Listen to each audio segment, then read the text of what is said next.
Naiintindihan mo ba lahat ng mga sinabi ko, Ineng? Opo, Ma'am Janice. Kahit malaki tong bahay, hindi naman mahirap linisin dahil kung mapapansin mo wala pang ganong gamit. Napansin ko nga po. Yung magiging kwarto mo dun na rin sa kwarto ng matanda. May ekstrang higaan pa naman doon. Minsan kasi nagbabanyo yun kapag hating gabi. Kailangan mong alalayan at baka madulas sa sahig ng banyo.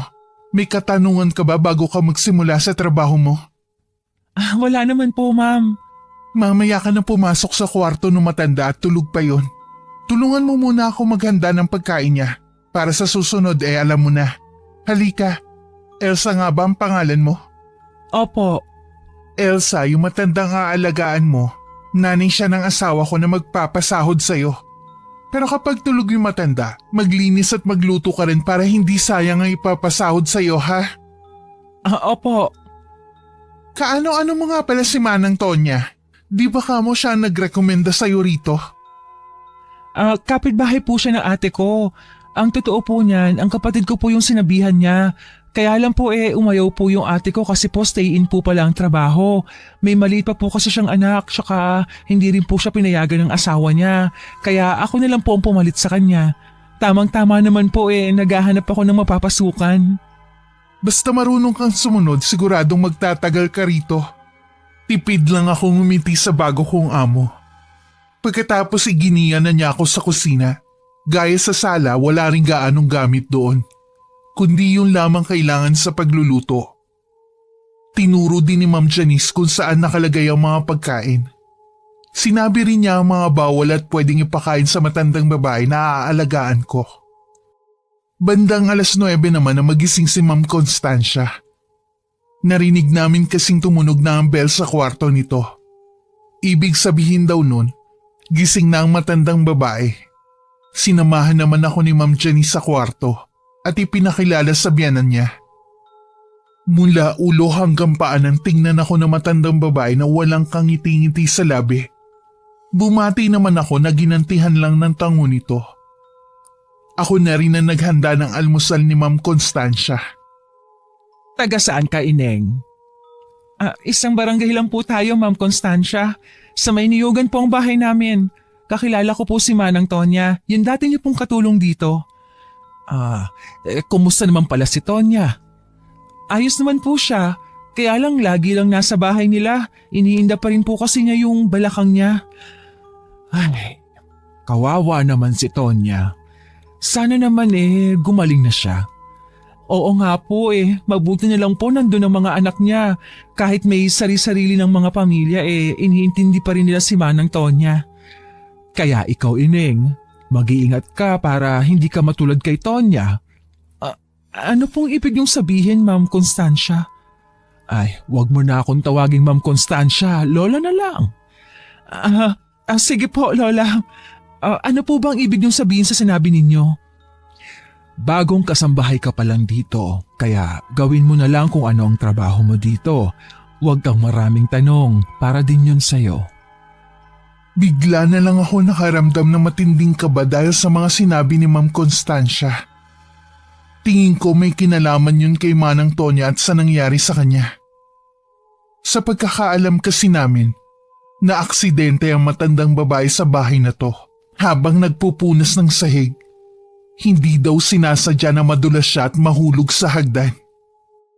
Dahil sa iniisip ko, hindi ko na namalayan na tapos na pala ang amo kong kumain.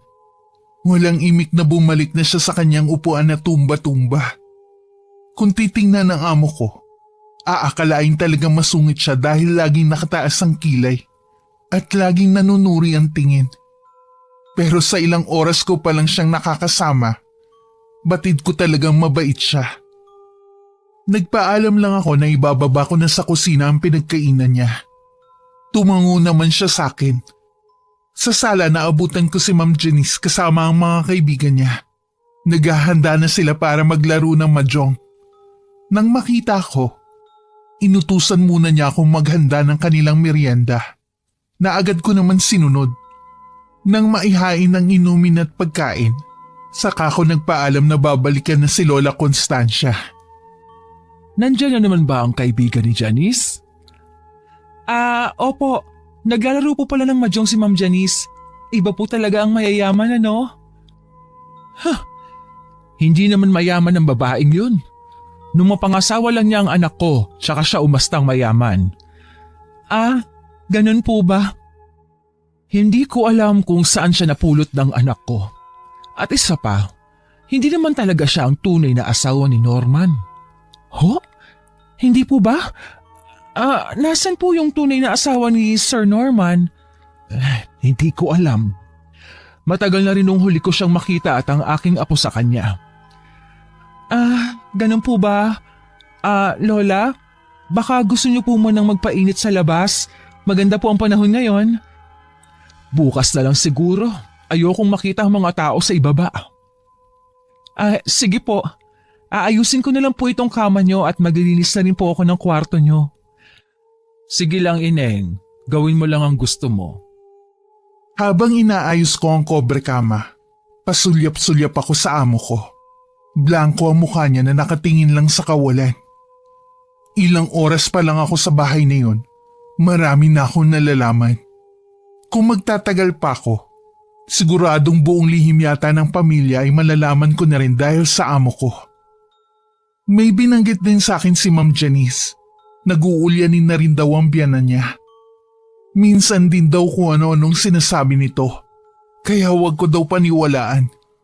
Tingin ko naman nasa maayos pa naman na pag-iisip ang matandang babae. Mahina na nga lang siya at mabagal kumilos. Nang makatapos ako sa paglilinis sa kwarto, nagpaalam ako sandali na bababa ng kusina para maghanda naman ng tanghalian.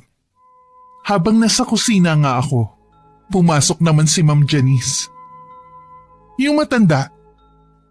Iniwan ko po sandali sa kwarto. Nakikinig po siya ng radyo. Para ba sa kanya ang niluluto mo? Opo. Tanga ka pala eh. Alam mo may mga kaibigan ako. Tapos para sa matanda lang yung lulutuin mong pagkain. Pasensya na po. Ipagluluto ko na lang po kayo. Iba po kasi ang pagkain ni Ma'am Constancia. Kung hindi pa kita pinasok dito, hindi ko pa malalaman na wala kang balak paghandaan kami ng pagkain. Hindi naman po. Pasensya na po talaga, ma'am. Hay nako, maglabas ka nga muna ng kape sa sala habang hinihintay ka namin makaluto. Opo, isusunod ko na po kaagad. Okay. Bago lumabas ng kusina, tinapunan pa ako na matalim na sulyap ni Ma'am Janice. Itinigil ko muna ang ginagawa ko at nagmadali na ako nagtimpla ng kape nila. Agad ko na rin yung dinala sa sala. Nagtatawanan pa sila habang nakatingin sa akin. Siguradong narinig nila habang pinapagalitan ako ng amo ko kanina. Bumalik naman agad ako sa kusina. Narinig ko pang sinabi ng amo ko sa mga kaibigan niya na bago nila akong katulong sa bahay. Inuna ko munang ipaghain ng pagkain sina Ma'am Janice at mga kaibigan niya. Bago ko inakyat sa kwarto ang pagkain naman namin ng alaga ko. Pasensya na po kung natagalan ako. Nagugutom na po ba kayo?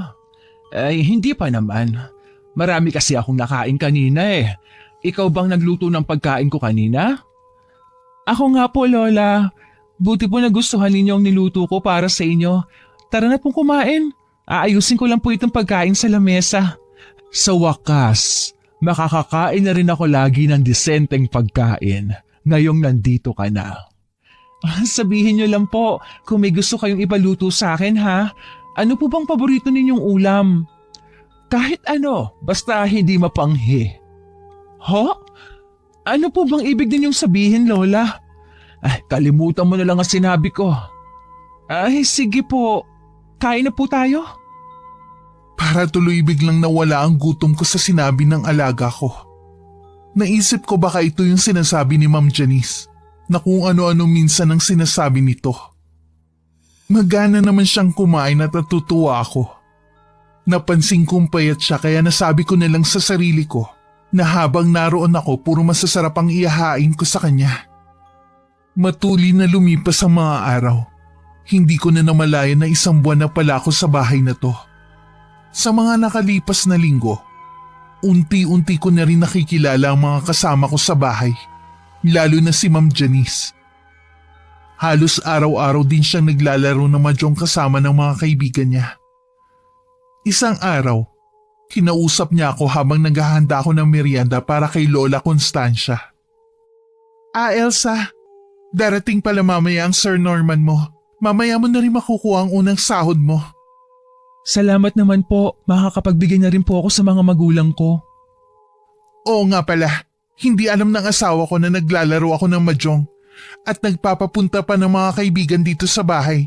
Huwag mong sasabihin sa kanya. Opo, kaya lang po baka sabihin ni Ma'am Constancia. Hindi magsasalita ang matandang yun, sinabihan ko na rin siya. Opo, makakaasa po kayo na wala akong sasabihin kay sir.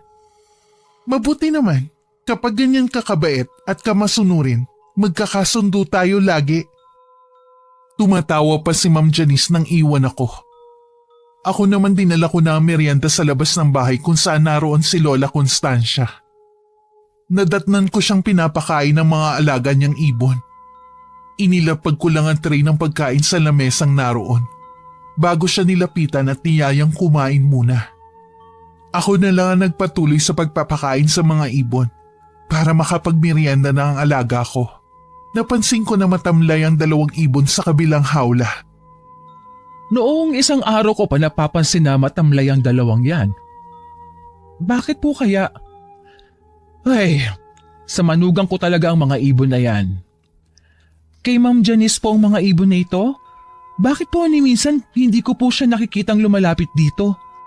Hindi si Janice ang tinutukoy ko. Yung po bang unang asawa ni Sir Norman ang tinutukoy ninyo? Wala nang iba. Mula nang umalis silang mag-ina sa bahay na ito, ako na ang nag-alaga sa mga ibon na yan. Siguro po mahal ang mga ganitong ibon. Ang kukulay eh. Oo, mahal nga ang ilan sa mga yan. Yung iba, galing pa ng ibang bansa. Wow! Kaya pala ang gaganda! Ay, nabanggit nga po pala ni Ma'am Janice na parating daw po ang anak ninyo mamaya. Talaga? Mabuti naman at uuwi na siya. Ilang buwan din siyang hindi nakauwi dito sa bahay. Sa isang malayong isla kasi ang naging trabaho niya. Ultimo nga ang pagtawag sa akin, hindi na niya magawa. Sabi niya, mahina daw kasi ang signal doon. Tiyak po na pareho kayong sabik na makita ang isa't isa. Tama ka, Elsa. Sobrang namimiss ko na ang anak ko. Dahil sa sinabi ko na pauwi si Sir Norman, hindi na nawala ang malaking ngiti sa labi ni Lola Constancia. Naubos din ito ang binigay kong merienda sa kanya. Halatang ginanahan ito sa magandang balita. Nung hapunan, iniwan ko muna si Lola Constancia sa sala habang bukas ang TV. Tinulungan ko kasi si Ma'am Janice sa paghahanda ng hapunan at darating nga ang asawa niya. Bandang 6:00 nang dumating nga si Sir Norman. Masaya siyang sinalubong ng asawa at mama niya. Sabik na niyakap niya ang mga amo ko at napasulyap din siya sa akin. Ikaw siguro si Elsa. Nakwento ko na sa akin ng asawa ko. Ako nga po, kumusta po ang biyahe ninyo? Ayos naman. Medyo nakakapagod lang dahil malayo. Kumusta naman kayo ng mama ko? Magkasundo ba kayo?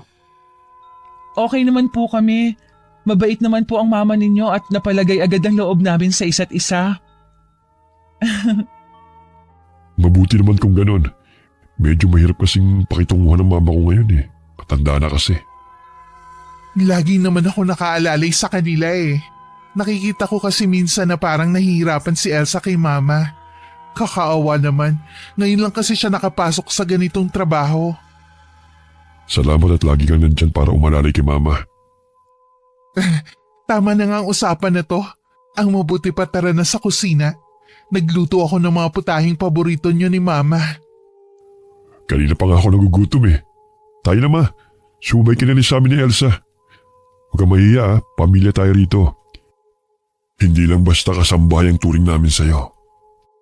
Kahit nahihiya, dahil na rin sa pagpupumilit ni Sir Norman, sumabay na rin ako sa kanila sa hapunan.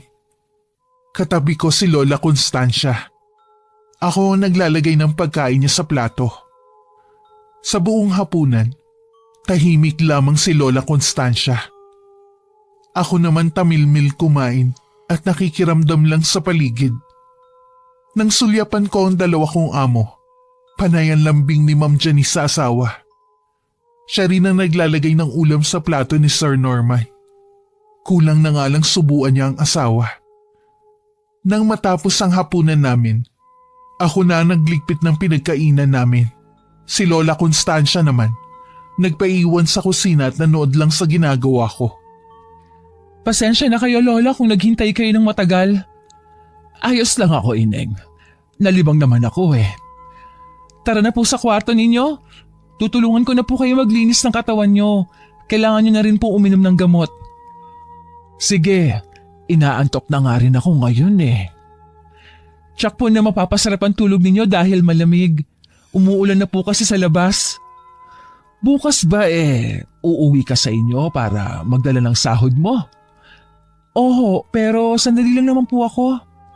Bilisan mo lang ha. Ayoko kasing maiwan dito mag-isa.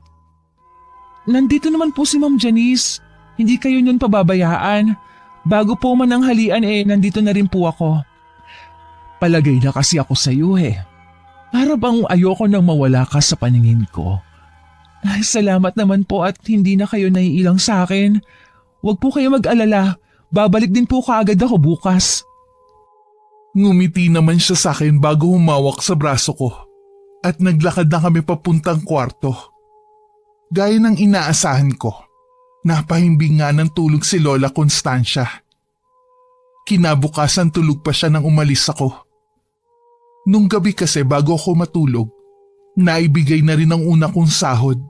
Pinayagan naman ako ni Sir Norman na umalis na maaga. Bago ako umuwi sa amin, namili muna ako ng pasalubong sa mga magulang ko. Sa bahay na rin namin ako nag-almusal. Bago magtanghalian, nagpaalam na rin akong aalis. Pagdating sa bahay ng mga amo ko, pagpasok pa lang ng gate, narinig ko na ang malakas na palahaw ng iyak ni Lola Constancia. Agad ako napatakbo papasok ng bahay. Nadatnan kong sinasabunutan ni Ma'am Janice ang alaga ko. Tama na po! Huwag niyong saktan si Ma'am Constancia! Mabuti naman dumating ka na. Yang alaga mo nagkalat. Sukat ba naman dito pa sa sala umihi? Hindi ko naman sinasadya. Sa sobrang takot ko kasi napaihi ako. Kung kailan naman kasi tumanda ka, tsaka ka naging baboy, nakakadiri ka. Huwag na po kayo magalit sa kanya. Ako na lang po ang maglilinis ng sahig. Natural na ikaw ang maglilinis. Ikaw ang kasambahay dito. Alangan naman ako ang maglilinis. Ako ang amo dito. Sana naman po huwag na ninyong sigawan ng ganun si Lola Constancia. Baka po makarating to sa anak niya. Isipin minamaltrato ninyo ang mama niya. Bakit? Magsusumbong ka, ha? Ay, hindi po. Hindi naman pala mabuti pa ikulong mo na ang matandang yan sa kwarto niya. Bilisan mo na rin linisin ang kalat niyan at parating na ang mga kaibigan ko. Opo. Tara na po muna sa kwarto ninyo, Lola Constancia. Lihim na lang ako naiiling at hindi rin makapaniwala sa nadatnan ko. Si Lola Constancia naman ay panay pa rin ang iyak. Pagdating sa kwarto niya, agad ko na siyang nilinisan at binihisan ng bagong damit. Nung kalmado na siya, saka ko naman binalikan ng sala. Naabutan ko doon na nakapamewang si Ma'am Janice at galit na naghihintay sa akin. Bakit ba ang tagal mo? Di ba kanina ko pa pinalilinis tong sahig? Pasensya na po, Ma'am Janice. Pinakalma ko po muna si Ma'am Constancia. Wala kasing tigil sa pag-ihak. Ano pang tinatanga-tanga mo dyan? Linisin mo na yan parating na mga kaibigan ko. Opo, lilinisin ko na. Ang bagal talaga. Kinuha ko na ang basahan at balde na may lamang tubig at sabon. Minadali ko na ang paglilinis ng sahig dahil nakikita kong parang sinisilihan ng amo ko. Pabalik-balik ang kanyang lakad at halata na kabado siya. Sakto naman natapos ako saka nagdatingan ng mga kaibigan niya. Inutusan pa niya akong maghanda ng pagkain para sa kanila. Mabilis naman akong tumalima para hindi na ako mapagalitan. Nang wala nang iuutos ang amo ko, tsaka ako naman dinala ng pagkain si Lola Constancia. Nagulat ako nang mapansin na tila gutom na gutom siya. Lola? Hindi po ba kayo nag-almusal kanina? Kapag kami lang ni Janice ang naiiwan dito, hindi niya talaga ako pinapakain. Ang tamad ng babaeng yon para asikasuhin ako. Anong oras po ba umalis si Sir Norman? Maagang umalis kanina ang anak ko. Baka lingguhan na naman ang uwi niya. Okay na rin yun, kaysa ilang buwan bago siya umuwi. Lola, matagal na po bang hindi maganda ang trato sa inyo ni Ma'am Janice? Oo, mabait lang siya kapag kaharap ang anak ko. Minsan, sinasadya ko na lang na parang nag-uulyanin para wala siyang masamang gawin sa akin. Masama na nga po ang ginagawa niya sa inyo eh. Ang ibig kong sabihin, mas malala pa doon, katulad ng nangyari kay Tonya. Ano po ang ibig niyong sabihin? Ay, nakita kong itinulak niya si Tonya sa hagdan. Gusto na kasi ng pobre na magsumbong sa anak ko sa mga hindi niya magandang ginagawa dito sa bahay. Bakit po hindi nagsumbong si Manang Tonya sa ginawa sa kanya? Tinakot siya ng babaeng yon. Kaya nga kapag tayo lang dalawa, tsaka ako maayos kausap. Kasi gusto kong isipin niya na may sakit na ako dahil sa katandaan. Dapat po malaman to ni Sir Norman. Hindi tama ang ginagawa niya. Wag! Baka kung ano ang gawin niya sa atin. Kasasabi ko lang sa'yo kung ano ang ginawa niya kay Tonya. Pero makinig ka na lang sa akin. Iniisip ko din kasi ang anak kong si Norman. Sige po, kayo po ang bahala. Napahinga na lang ako ng malalim. Hindi ko na rin kinontra ang kagustuhan ni Lola Constancia. Ang pagmamalupit ni Ma'am Janice ay nasundan pa at nagpaulit-ulit na lang. Minsan sinasaktan niya ako ng walang dahilan. Bakit po, ma'am? Anong bakit? Nagtatanong ka pa? Dahil sa'yo minalas ako.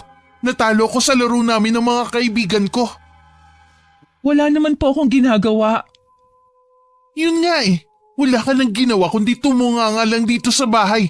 Imbis na maglinis ka, puro yung matanda na lang yung iniintindi mo. Yun naman po kasi ang trabaho ko dito, hindi ba?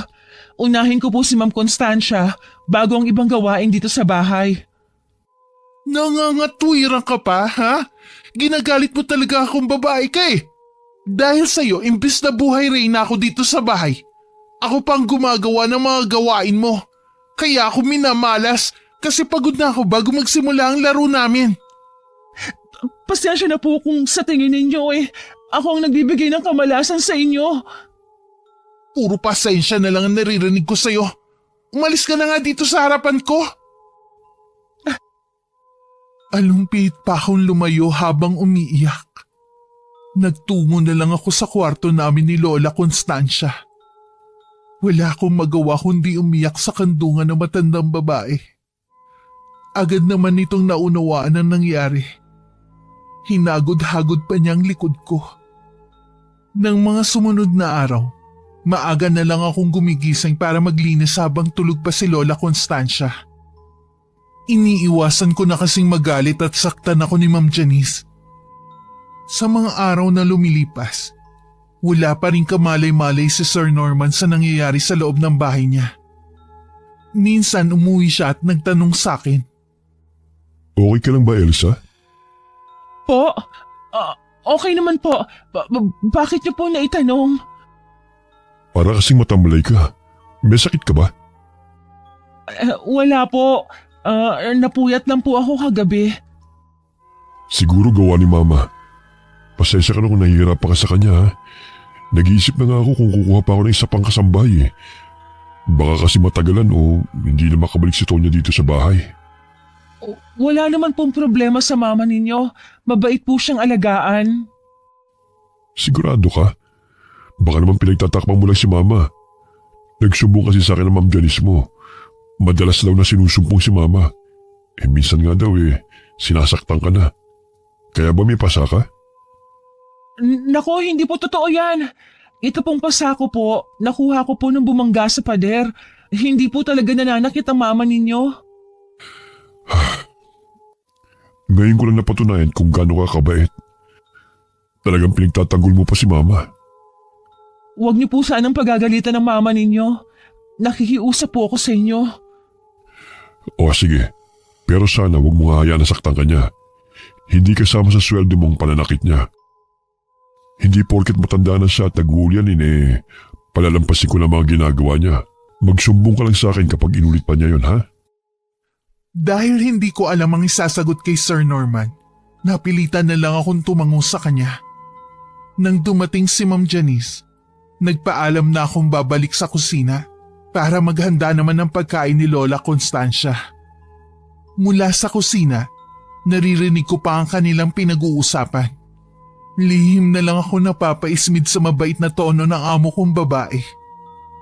Naawa na nga ako kay Elsa sa ginagawa sa kanya ni Mama. Minsan gusto ko na lang siyang paalisin kaya lang mas naaawa ako sa kanya.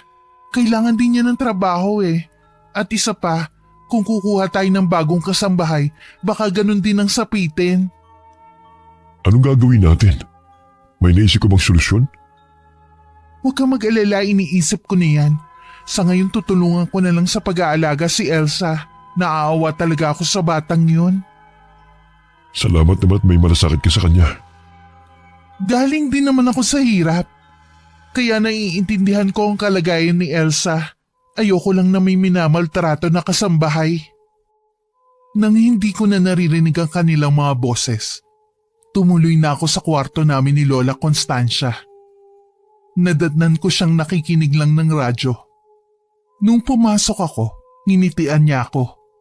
Naisip kong palitan muna siya ng damit bago pakainin. Sobrang init kasi ng panahon. Tapos ang suot niya ay damit na mahaba ang manggas. Nung tinutulungan ko na magpalit si Lola Constancia, nagulat ako dahil nakita ko marami siyang pasa sa katawan. Yung iba sa mga yun ay nangingitim na. Matiim ko siyang tinitigan. Umiwas naman siya ng tingin. Si Ma'am Janice din po ba ang may gawa nito? Oo, Elsa. Bruha ang babaeng yon. Kailan niya po ginawa ang pananakit sa inyo? Tuwing gabi. Ho? Magkasama po tayo tuwing gabi sa kwarto Imposible naman pong hindi ako magising kung sinasaktan niya kayo. Hindi ko rin alam. Pero siya talaga ang may gawa nito. Hindi ko po kayo maintindihan, Lola. Mayroon kang dapat malaban tungkol sa babaeng yon. Yun din ang dahilan kung bakit takot si Tonya na sabihin ang totoong nangyari sa kanya. Ano pong itinatago ng babaeng yon? Si Janice ay isang mangkukulam. Ano po? Totoo po ba yan? Oo, iha. Tignan mo pa sa kwarto niya. Pero hindi po siya nagpapapasok sa kwarto niya. Meron pa siyang silid na ginagamit. Yung dating kwarto ng apo ko, nandun ang kanyang munting altar. Ay, ang mabuti pa po kumain na kayo. Kalimutan na po ninyong napag-usapan natin ngayon. Tumangulang sa akin si Lola Constancia. Ako naman napaisip ng malalim. Buong araw tuloy akong parang wala sa sarili. Nung bandang hapon naman, nagpaalam ang mag-asawa na may pupuntahan lang. Sinamantala ko yon para pasukin ang kwarto na sinasabi ni Lola Constancia. Mabuti na lamang nang pihiting ko ang seradura ng kwarto ay bukas yun. Nang makapasok ako, agad na tumambad sa akin ng amoy kandila. Walang laman ang kwarto, kundi ang maliit na altar na maraming nakasinding kandilang kulay itim at pula. Sa pinakagitna nun may isang bungo at may nakasinding kandila sa ibabaw nun. Puro kulay itim din ang mga kortina sa kwarto. Kaya lalong naging madilim ang loob. Ilang sandali pa lumabas na rin ako. Sapat na ang nakita ko para maniwala ako sa sinasabi ni Lola Constancia. Binalikan ko si Lola sa kwarto namin. Niyaya ko siyang lumabas para pakainin ng mga alaga niyang ibon. Ngunit ganun na lang ang gimbal namin na makita na patay na lahat ng ibon sa hawla. Ang iba sa mga yun ay nilalanggam na. Kahapon, nung pinapakain ko sila, lahat sila nangihina na. Alam ko mamamatay na rin sila kagaya ng ibang ibon. Kawawa naman. Kaya pala, wala akong naririnig na huni ng ibon kanina. Malakas ang pakiramdam ng mga ibon. Alam nila kapag masaya at nagmamahalan ang mga taong nakatira sa isang bahay. Ngayon, puro kalungkutan na lang ang namamayani sa bahay na ito. Lola, matanong ko lang po. Alam niyo po ba kung nasaan ang dating asawa at anak ni Sir Norman? Ang totoo niyan, matagal na kaming walang balita sa kanila. Baka tinakot din sila ni Janice. Mahal ako ng apo ko, pero kahit siya, hindi na rin nagpakita sa akin. Maaaring tama po kayo ng hinala. O di kaya, may iba pa silang malalim na dahilan. Ang mabuti pa, Ineng, umalis ka na sa bahay na ito habang may pagkakataon pa. Ayokong may masamang mangyari sa'yo dito. Hindi po ako aalis. Hindi ko po kayo iiwan. Hindi ka ba naniniwala sa akin na mangkukulam ang babaeng yun? Naniniwala po, kaya nga po ayaw ko kayong iwan dito. Baka kung anong gawin niya sa inyo kapag umalis ako. Matanda na naman ako eh. Handa na ako sa pwedeng mangyari sa akin. Huwag niyo pong sabihin yan. Kailangan niyo pa pong mabuhay para sa apo ninyo. Ayaw niyo po ba siyang makita at makasama ulit? Gusto, syempre. Namimiss ko na nga sila eh. Kailangan niyo pong maging mas matatag para sa kanila. Oo, Ineng. Salamat sa pagpapalakas ng loob mo sa akin. Mabuti na lang dumating ka sa bahay na ito. Nakatadhana po talaga na magkasama tayo. Dito lang po muna kayo ha. Ililibing ko lang po sa likod ng bahay ang mga ibon. Inilagay ko sa maliit na kahon ng mga ibon. Habang pinagmamasdan ko nga sila, hindi ko maiwasang maawa at manghinayang na rin. Alam ko kasing mahal ang mga ganong klase ng ibon. Baka kulang pa ang sahod ko sa isang buwan pambili ng isang pares nun. Nang mailibing ko na ang mga ibon, itinago ko na rin ang mga kulungan. Nung umalis naman si Sir Norman para magtrabaho, nagpakita na naman ng tunay na kulay si Ma'am Janice. Malimit niya kaming bulyawan ni Lola Constancia dahil lang mainit ang ulo niya. Minsan inutusan niya akong maglinis sa labas ng bahay. Marami na daw kasing mga natuyong dahon. Habang nagwawalis ako, narinig ko si Lola Constancia na sumisigaw. Agad akong pumasok sa loob ng bahay.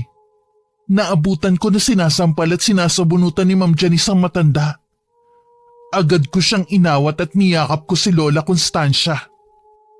Tama na po! Maawa na kayo sa kanya! Anong ginagawa mo rito? Di ba inutusan kitang magwalis sa labas? Narinig ko po kasi sumisigaw si Ma'am Constancia. Huwag niyo naman po siyang saktan.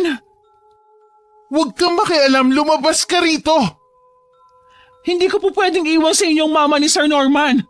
Kaya po ako pumasok na kasambahay para pangalagaan siya. Hindi po ako papayag na basta niyo lang siya sasaktan. Aba talagang lumalaban ka na ha? Kung ayaw mo masaktan ka matanda ka, edi ikaw na lang. Hindi na ako nakahuma pa sa kabiglaan ng hablutin ni Ma'am Janice ang buhok ko. Makailang ulit rin niyang iniumpog ang ulo ko sa pader. Tinantanan niya lang ako nang pumutok na ang labi ko sa labis niyang pambubugbog. Dinaluhan naman ako ni Lola Constancia na umiiyak pa rin. Iniharang pa niya ang sarili sa akin para hindi na ako malapitan ni Ma'am Janice. Maawa ka naman sa bata, Janice! Ako na lang ang saktan mo! Ako na lang! Pareho kayo malilintikan sa akin. Kaya huwag mo na ipagtanggol ang babaeng yan. Itong itanim mo sa kukote mo, tanda. Ako na ang bagong reyna sa bahay na to, maliwanag ba? Alam mo sa sarili mo na hindi ikaw ang tunay na reyna sa bahay na ito. Inagaw mo lang yan sa tunay na asawa ng anak ko. Nasa na ngayon ang manugang at apo mo? Bakit sila umalis? Ibig sabihin lang nun, hindi na sila masaya rito. Hindi sila masayang makasama ka at alagaan. Ikaw ang dahilan kung bakit sila umalis rito. Ikaw. Hindi totoo yan. Mahal nila ako. Lalo na ang apo kong si Jasper. Tama na po. Huwag niyo nang guluhin pa ang ipag-iisip niya. Maawa na kayo sa kanya. Ikaw, Elsa, tandaan mo to. Pagbabayaran mong ginawa mong pagkalaban sa akin. Puno ng pagbabanta ang tingin sa akin ni Ma'am Janice bago niya kami iniwan. Nararamdaman ko na may masama siyang balak sa akin. Nang sulyapan ko si Lola Constancia, wala pa rin siyang tigil sa pag-iyak. Kahit nanlulupay-pay pa ang pakiramdam ko, niyakap ko siya at dinalo.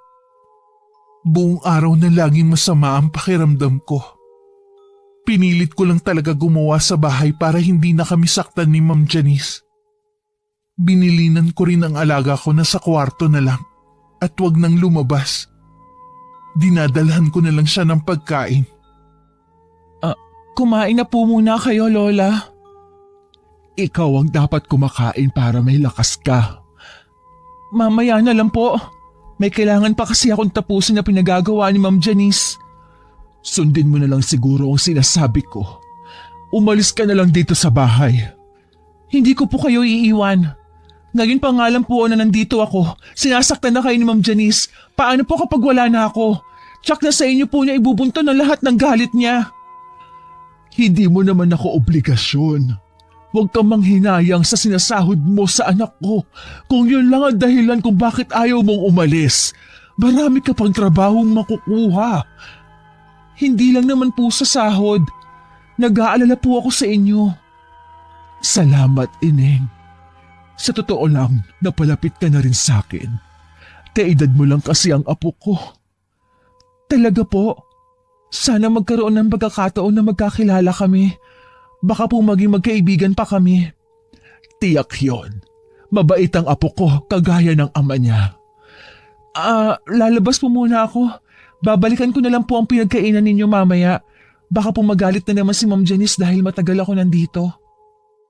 Nang palabas na ako ng kwarto namin, naabutan ko pang papasok naman sa dating silid ng apo ni Lola Constancia si Ma'am Janice. Bigla kong kinutuban na may gagawing hindi maganda ang amo kong yun. Tumuloy na lang ako sa may kusina at tinapos ang iba pang gawain doon. Kinagabihan inaapoy ako ng lagnat. Mabuti na lamang may gamot na nakatabi si Lola Constancia. Tatawagin ko si Janice para madala ka namin sa doktor. Hindi na po kailangan, Lola. Magiging maayos na rin po ang lagay ko bukas. Magpahinga na lang po kayo. Bawal din po sa inyong mapuyat. Babantayan muna kita. Hindi pa naman ako inaantok eh. Baka po dahil lang sa panahon, sobrang init tapos biglang lalamig. Ay, sana nga dahil lang sa masamang panahon kaya ka nagkasakit. Iniisip niyo po ba na baka may kinalaman si Ma'am Janice sa pagkakasakit ko? Posible. Ganyan din kasi ang nangyari kay Tonya dati. Kung siya nga po ang dahilan ng pagkakasakit ko, mali po siya ng taong aapihin. Ano ba ang ibig mong sabihin, Ineng? Wala po.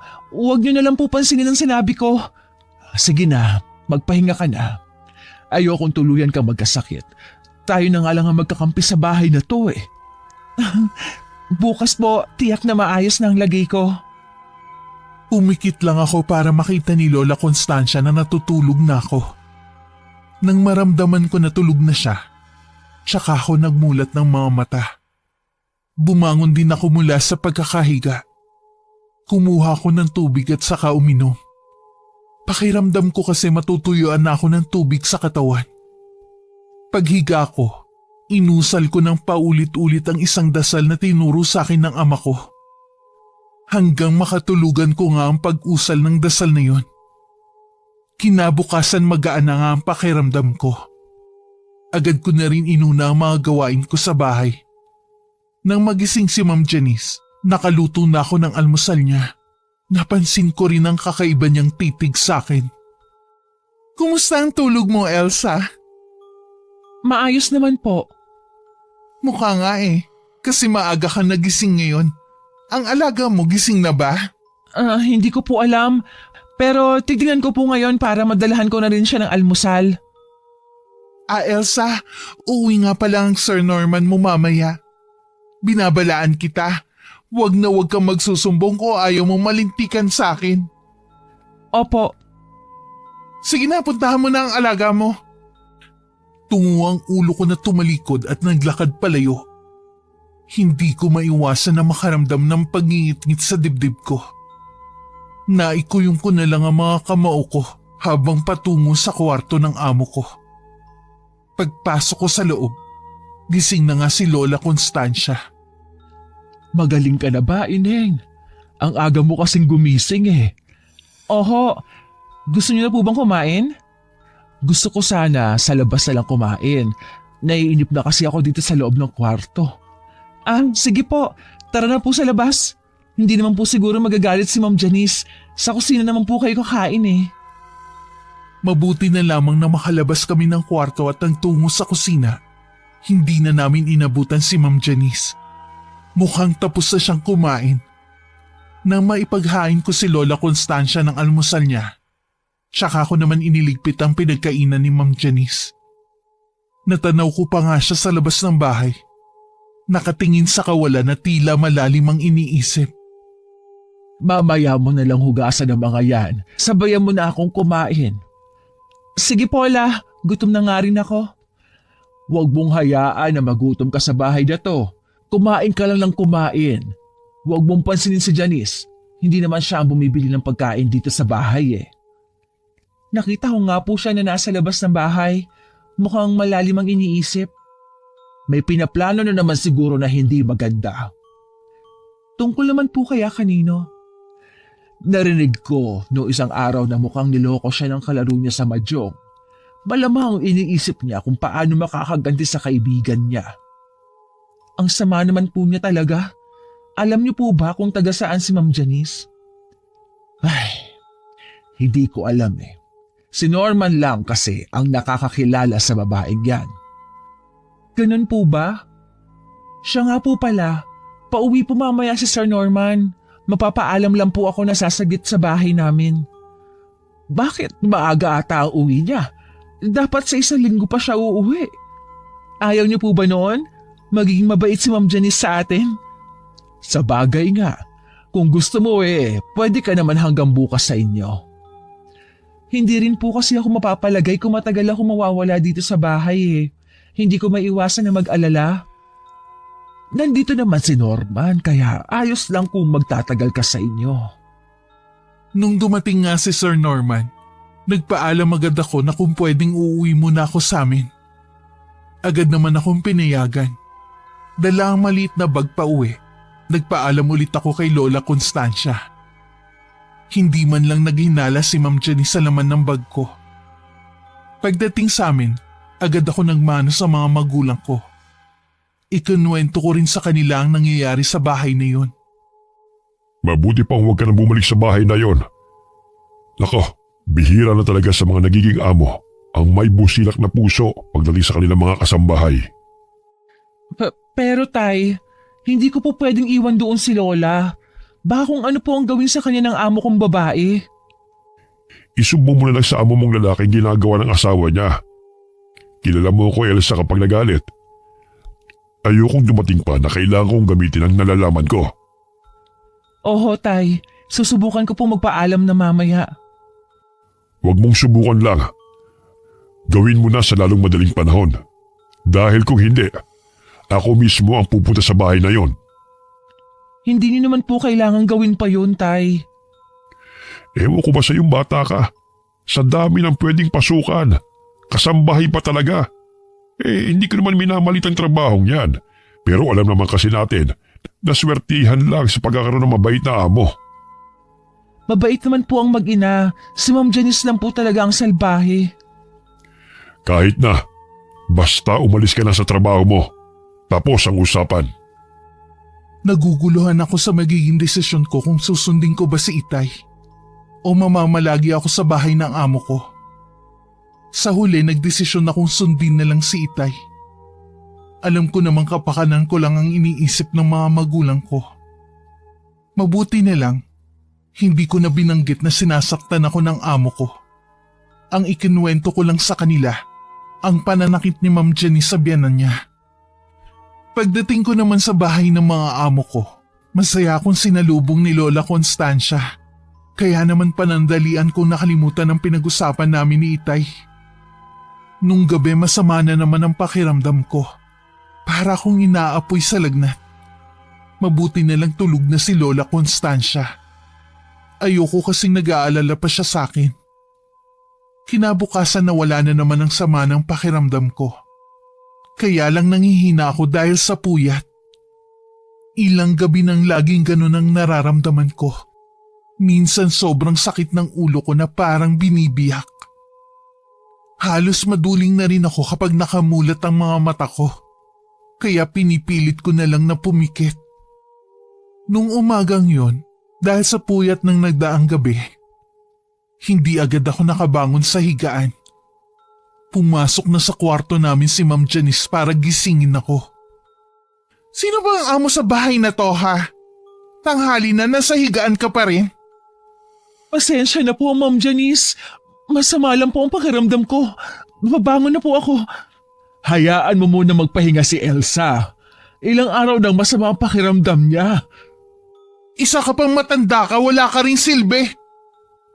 Huwag na po kayong magalit kay Lola. Babangon na po ako. Dapat lang bilisan mo na dyan. Kailangan mong maghanda na makakain dahil darating ang mga bago kong kaibigan. Nang lumabas si Ma'am Janice, ibinalibag pa niya ang pinto pasara. Pinilit ko naman bumangon at inayos ang pinaghigaan ko. Inalalayan pa ako ni Lola Constancia sa paglalakad dahil para talaga akong matutumba sa hilo. Hanggang makarating kami ng kusina, naghanda lang ako ng pagkain ng mga amo ko. Saka ko ginawa ang mga gawaing bahay. Habang abala si Ma'am Jenny sa pakikipaglaro ng mahjong sa mga kaibigan niya, parang may nagtutulak sa akin na pasukin ang kwarto kung saan naroon ang altar nito. Sinunod ko nga ang dikta ng isip ko. Pagpasok ko pa lang, tumambad na sa akin ang litrato ko at damit na nasa altar. Kumuyong bigla ang kamao ko dahil sa ngit-ngit. Lumabas na rin ako agad. Nang makaalis ang mga kaibigan niya, agad kong kinompronta si Ma'am Janice. Bakit niyo po ako kinukulam? Ganoon po ba katindi ang galit ninyo sa akin?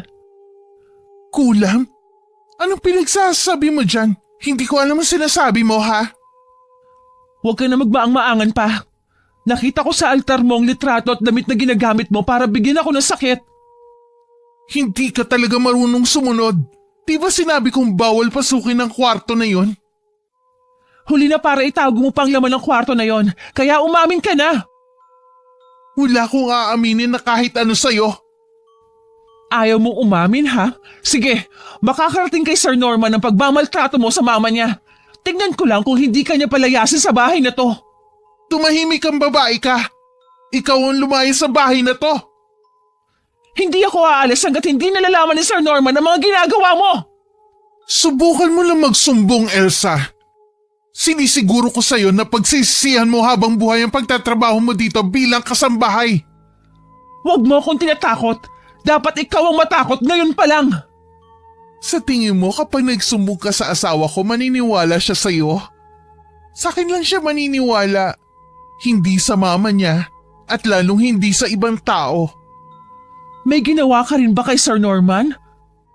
Wala akong masamang ginawa sa kanya. Pinaibig ko lang siya sa akin. Ginayuma mo siya para makuha sa totoo niyang pamilya. Ang sama mo! Kung ako sa'yo, umalis ka na sa bahay na to bago pa kita kalad ka rin. Bago ako umalis, kakausapin ko muna si Sir Norman. Nagtagisan pa kami ng tingin ni Ma'am Janice bago niya ako tinalikuran.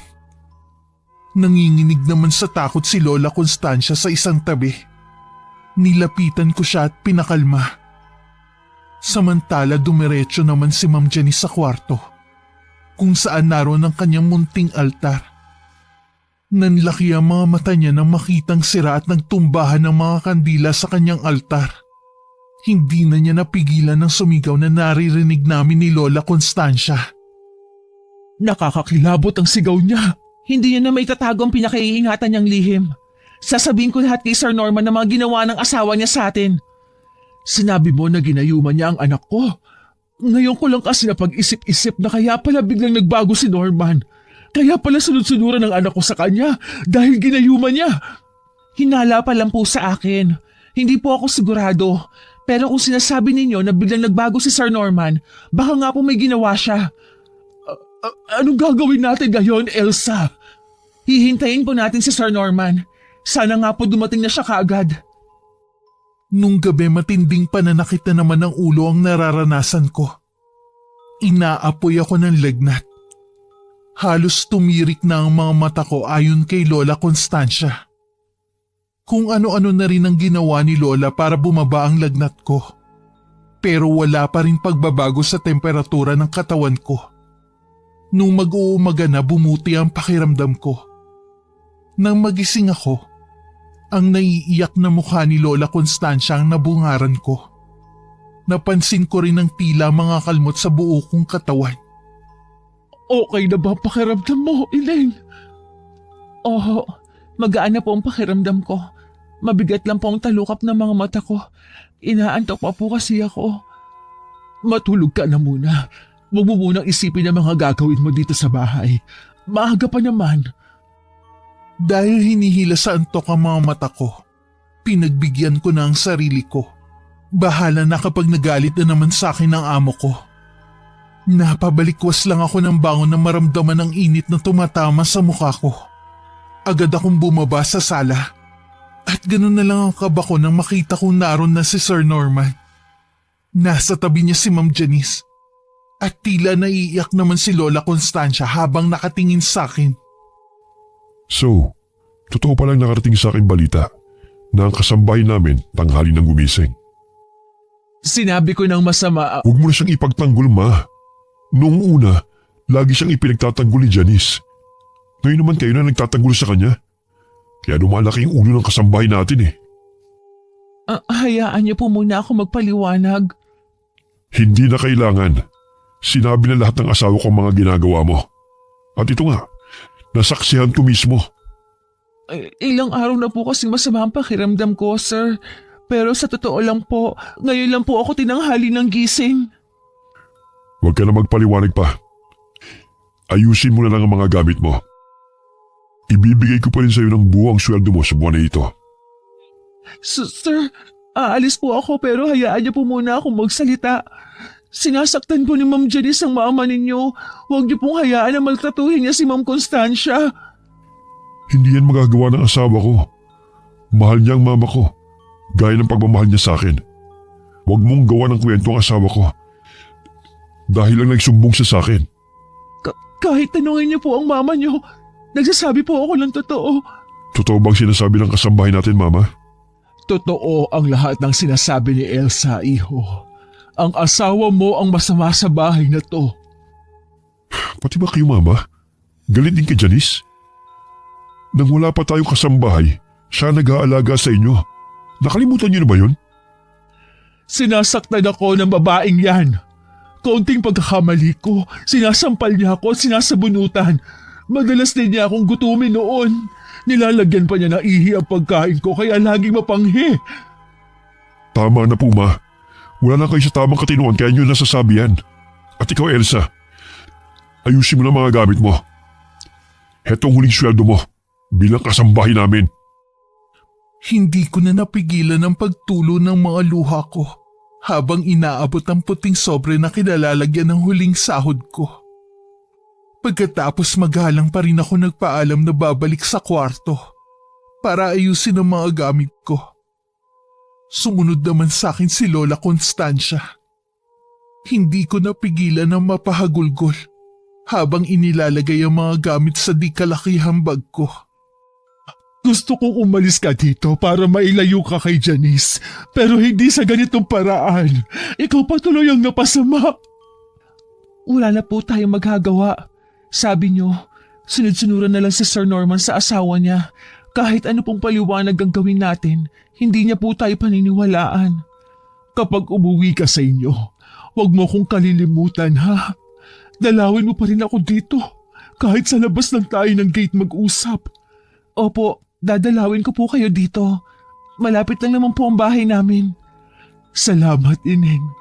Naging masaya ako sa sandaling habang nandito ka. Huwag kang mag-alala. Kakausapin ko lagi ang anak ko. Sana lang matauhan siya sa babaeng yon. Isuot niyo po itong kwintas na to. Kahit wala na po ako dito, poprotektahan kayo niyan laban sa babaeng yon. Kwintas? Sige, Ineng. Iingatan ko ito. Bumuhos muli ang mga luha namin ni Lola Constancia nang umalis na ako sa bahay nila. Hindi ko nakita ang mag-asawa sa paligid, pero ramdam ko ang presensya ni Ma'am Janice. Alam kong nakamasid siya sa amin. Nung umuwi ako sa bahay, hindi ko na nakayanan ang lahat. Bigla na lang ako nawalan ng malay. Mabuti na lang naroon ng kapatid ko at siyang sumalo sa akin. Inaapoy na naman ako ng lagnat nung gabing yon, hanggang inabot na ng ilang araw. Mabuti na lamang may kaalaman sa paggagamot ang aking ama na minana pa niya sa kanyang mga magulang. Nung gumaling ako, bumalik na sa dating sigla ang aking katawan. Hindi lang ako makapaniwala na 1 linggo akong nakaratay sa higaan. Paano mo malalaman? Lagi kang hibang dahil sa taas ng lagnat mo. Nagkaroon na rin ng nana ang mga sugat mo sa katawan. Matindi po talaga ang ginawa sa akin ni Ma'am Janice. Mahinang kulam lang ang kaya niyang gawin. Ngayon, umanda siya sa akin. Hindi ako papayag na isa sa miyembro ng pamilya ko ang kakantiin ng kahit na sino. Kukulamin niyo rin po ba siya? Mas matindi ang ibibigay ko sa kanya. Nakaramdam naman ako ng tuwa dahil sa sinabing yun ng aking ama. Sa wakas kasi, makakaganti na rin ako kay Ma'am Janice. Maging si Lola Constancia, maigaganti ko na rin. Hinanap ko ang gamit na dinala ko noon sa bahay. Naroon kasi ang suklay at damit ni Ma'am Janice. Ibinigay ko yun kay tatay, na inabot naman niya na walang imik. Mula sa lahi ng mangkukulam sa malayong isla ang aking ama. Parehong magaling na manggagamot ang kanyang mga magulang. Bago nila tinalikuran ng pagiging albularyo at naging mangkukulam. Kaya ang aking ama ay magaling din manggamot.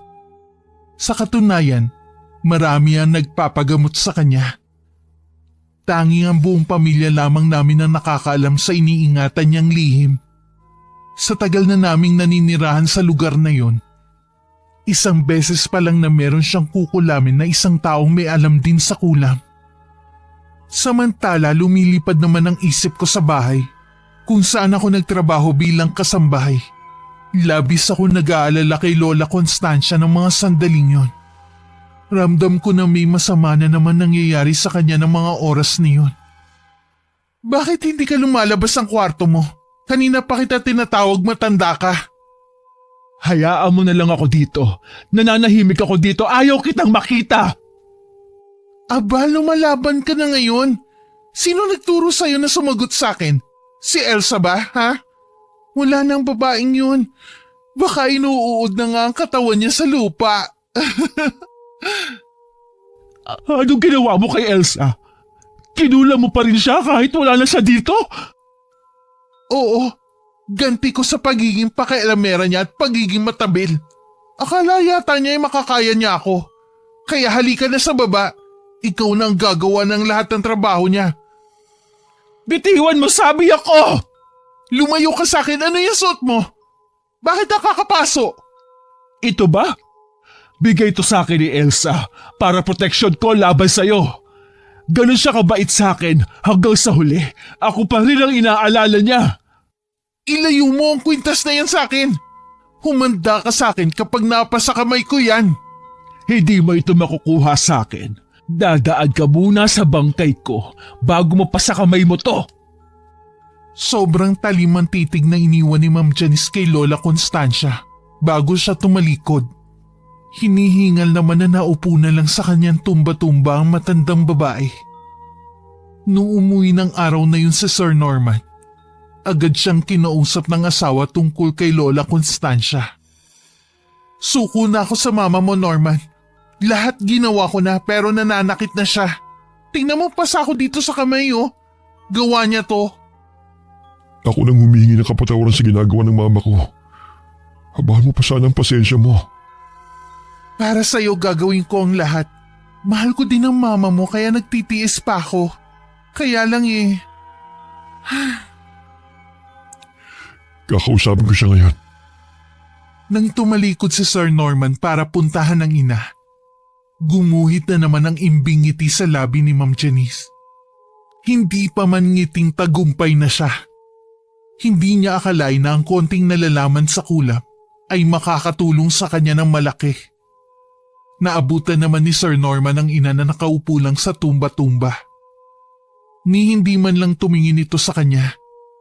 Alam kasi ni Sir Norman na hanggang ng mga oras na yon ay galit pa rin sa kanya ang matandang babae dahil sa pagpapalaya sa akin sa bahay na yon. Mama, bakit po hindi kayo lumalabas ng kwarto niyo? Lagi na lang kayo nagkukulong dito. Pabayaan mo na lang ako sa gusto kong gawin. Total, hindi naman ako mahalaga sa'yo. Hindi po yan totoo. Mahalaga po kayo sa akin. Hindi ko alam kung ano ang pinakain sa'yo ng babaeng yan. Kinalimutan mo ang lahat, pati ang mag-ina mo na tunay mong pamilya. Sila po ang kusang umalis. Dahil sa babaeng yan, mas pinili mo siya kaysa sa sarili mong pamilya. Hindi ko rin po alam kung bakit nangyari ang lahat ng ito. Basta alam ko lang, mahal ko si Janice. Magising ka na sana sa katotohanan, Norman. Hindi pa naman huli ang lahat. Hanapin mo ang mag-ina mo at saka mo ibalik dito. Hindi ko po alam kung magandang ideya yan. Baka magalit si Janice. Ang babae na namang yon. Lagi mo na lang sinisigit ang pangalan ng babaeng yon sa usapan natin. Teka lang po ma, hindi po ba kayo nainitan dito sa kwarto nyo? Hindi naman. Tsaka huwag mong baguhin ang pinag-uusapan natin. Tsaka na lang po tayo mag-usap. Naalala ko may gagawin pa pala ako. Yung kwintas nyo, hindi yan maganda. Itapon nyo na lang yan. Ibinigay to sa akin ni Elsa. Kaya pala, itapon nyo na lang yan. Ibibili ko na lang kayo na mas maganda pa dyan. Ayoko! Sa akin lang ito. Hindi ko ito tatapon. Kayo po ang bahala. Lalabas po muna ako. Naiiling na lang si Lola Constancia habang nakasunod ng tingin sa anak. Napahawak pa siya sa kwintas na bigay ko. Mula nang makita ni Sir Norman ang kwintas na suot ni Lola Constancia, naging balisa na siya. Kahit sa hapunan halata ang pananahimik niya na ipinagtaka ni Ma'am Janice. Nang tanungin naman niya ang asawa, umiiling-iling lang si Sir Norman. Nung gabi habang mahimbing nang natutulog sa tabi ang asawa, dahan-dahan bumangon si Ma'am Janice at nagtungo sa silid kung saan niya isinasagawa ang ritual sa pangungulap. Kinuha niya ang nakatagong botelya na may lamang langis. Hindi yun pangkaraniwan. Kailangan niya muli yun ipatak sa inumin ng kanyang asawa. Mukha kasing nawawala na ang bisa ng gayuman niya rito. Kinabukasan siniguro ni Ma'am Janice na maaga siyang magigising para makapaghanda ng almusal nila. Nang pumasok si Sir Norman sa kusina, nakahanda na ang ngiti niya para rito. Maupo ka na dito. Ipinagtimpla na kita ng kape. Salamat. Puro paborito ko itong niluto mo ah. Ang mama pala. Baka tulog pa. Hindi pa niya pinapatunog ang bell niya sa kwarto eh. Baka dalahan ko na lang siya mamaya ng pagkain. Sige, mauna na tayong kumain. Baga kasi ako alis eh. Siya nga pala. Uwian na ako ngayon. Ha? Uwian ka na? Oo. Bakit parang hindi ka natutuwa? Hindi naman. Nasanay na kasi ko na lingguhan ka umuwi dito sa bahay natin eh. Mabuti na rin yun para magkatulong natin maalagaan si Mama. Sa bagay nga, medyo nahihirapan na rin kasi akong intindihin ng mama mo. Naisip ko nga na kumuha kaya tayo ulit ng bagong kasambahay. Ha? Ay, tingin ko wag na muna siguro. Meron kasi akong magandang naisip na solusyon natin sa mama mo. Ano yun? Di ba merong bahay kalinga para sa mga matatanda? Naisip ko kasi baka pwedeng doon na lang natin dalhin ng mama mo. Anong klaseng solusyon yan? Para namang sinabi mo na abandonin ko na ang mama ko. Hindi yun ang ibig kong sabihin. Ang sakin lang kung papayag ka. Mas maaalagaan kasi doon ng mama mo. Pero kung ayaw mo, okay lang naman tayo na lang ang mag-alaga sa kanya. Ayoko talaga. Huwag mo na ulit sasabihin yan. Oo, hindi na. Kalimutan mo na lang na sinabi ko yun. Kumain na tayo. Di ba maaga kang aalis? Natuwa lang si Ma'am Janice nang makita niyang ininom na ng asawang kaping tinimpla niya. Ilang sandali lang, malambing na ulit sa kanya ito. Bago umalis, humalik pa ang asawa niya sa kanya. Pagbalik sa loob ng kusina, naroon na si Lola Constancia. Oh, bakit? Gutom ka na? Magluto ka na sarili mong pagkain. Kaya ko naman magluto eh. Siguraduhin mo lang na hindi ka magkakalat. Aray! Bakit? Anong nangyari sa'yo? Biglang sumakit ang sikmura ko. Parang may sumuntok. Baka nasobrahan ka lang ng pagkain. Anong kinalaman ng pagkain ko? Ay ewan, ikaw na ang magligpit ng mga yan. Magpapahinga lang ako. Sapupa ni Ma'am Janice ang tiyan habang naglalakad papunta sa kwarto niya. Hirap din siyang makahinga. Kaya minabuti niyang ipahinga na lang ang biglang pagsama ng pakiramdam. Hindi na rin natuloy ang laro nila ng mahjong ng mga kaibigan nung araw na yun. Buong maghapon na hindi lumabas ng kwarto si Ma'am Janice dahil pakiramdam niya labis siyang nanghihina. May kakaiba siyang nararamdaman ng mga sandaling yun na hindi niya maipaliwanag. Nang dumating si Sir Norman, agad siyang pinuntahan sa kwarto. Masama daw ang pakiramdam mo. Oo hindi ko alam kung bakit. Gusto mo bang dalhin kita sa doktor? Hindi na, gaganda rin ang pakiramdam ko. Ipapahinga ko lang to. Dadalhan na lang kita ng pagkain mo.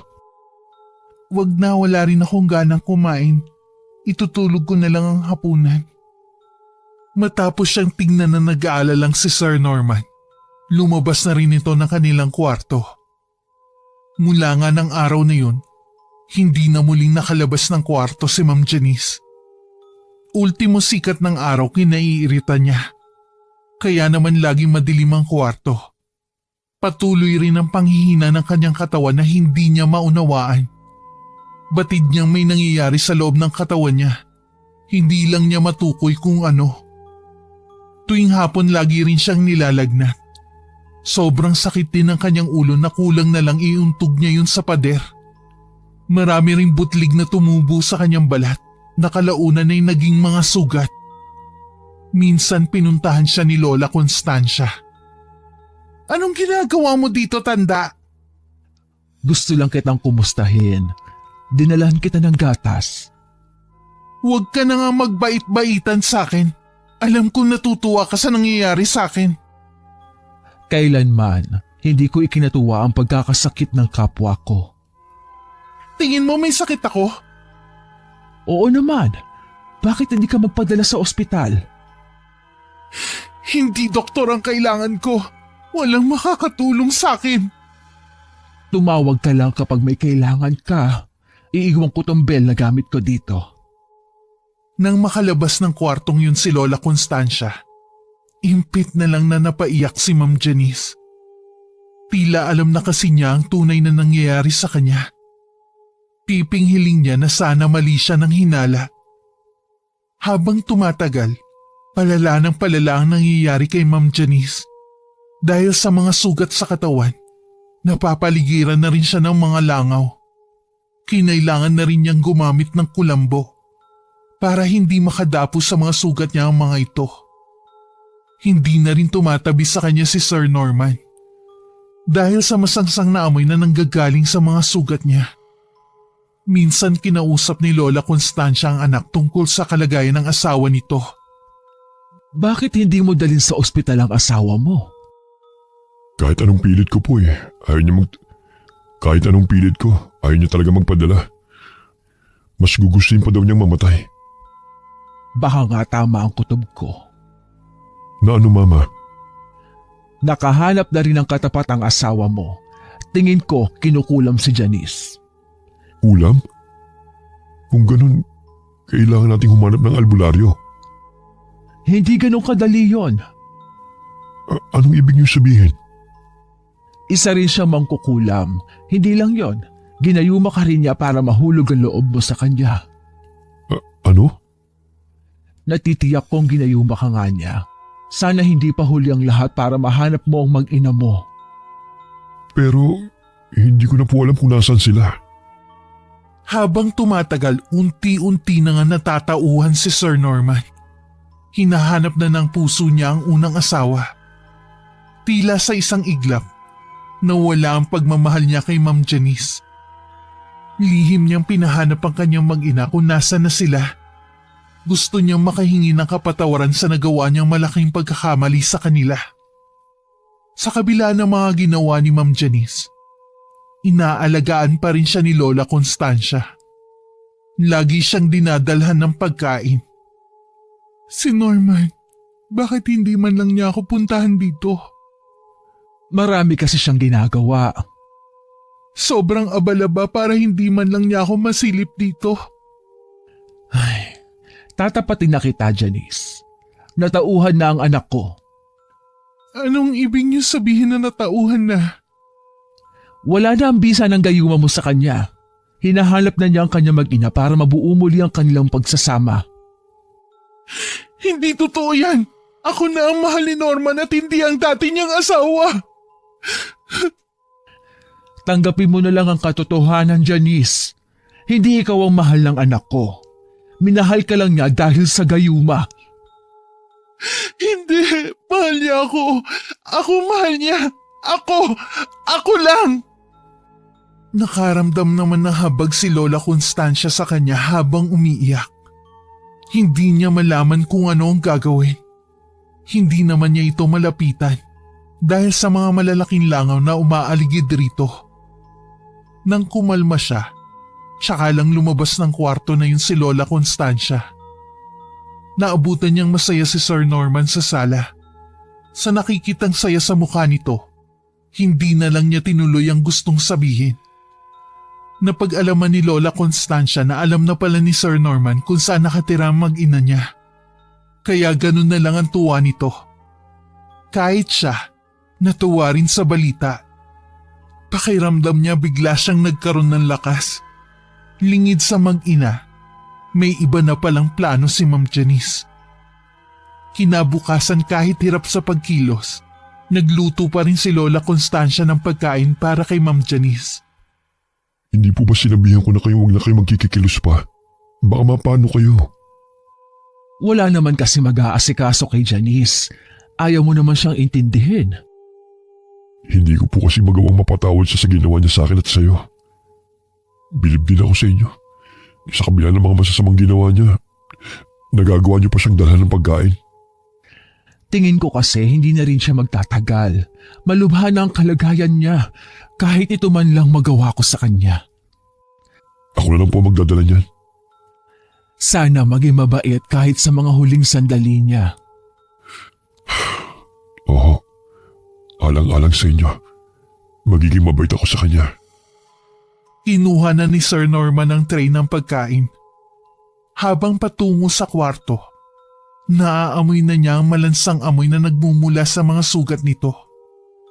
Pagpihit niya ng seradura at pagtulak niya sa pinto, unang tumambad sa kanya ang dalawang paa na nakabitin sa kisame.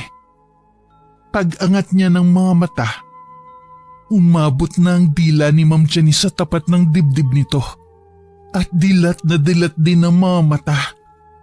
Sa sobrang sindak na nararamdaman, Nabitiwan ni Sir Norman ang hawak na tray ng pagkain.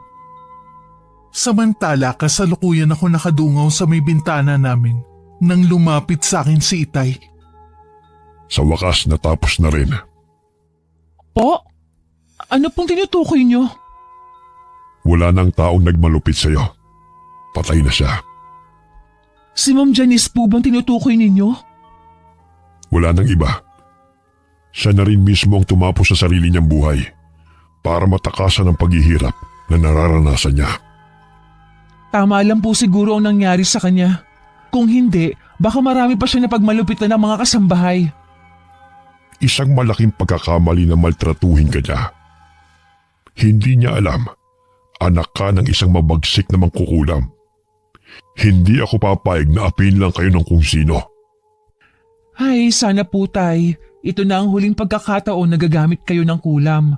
Ayoko pong bumalik sa inyo mga gagawin ninyo sa kapwa natin. Ginawa ko lang naman yon para maipagiganti kita. Walang magulang ang papayag na basta na lang apihin ang kanilang anak. Alam ko po yun. Masama pa rin po ang ginawa ninyong pagganti. Kahit po ako nakukonsensya. Hindi po dapat ako nagpadala sa galit na nararamdaman ko.